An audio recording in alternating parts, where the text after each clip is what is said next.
Best exemplified, for example, if you think about someone like Uber, right? Uber's what they got going in 2009, so maybe a little over 15 years ago.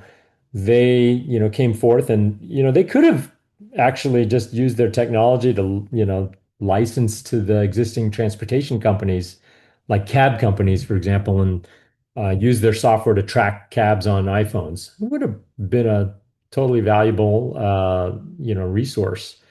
But if they did that, they'd probably be a lot smaller than they are today. And, as you know, they created an alternate universe infrastructure, and what it did was it changed everything about how we as consumers view transportation and also how people who make a living in transportation view their profession.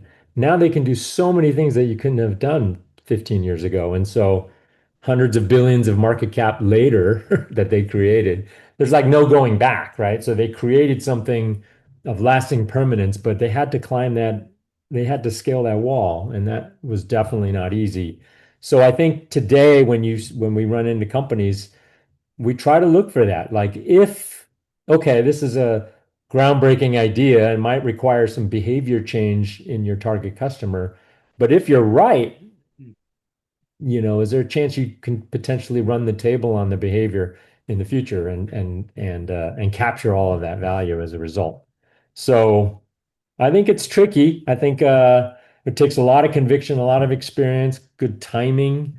It takes a good team that can actually figure out. Sometimes it takes a little bit longer than they originally planned, and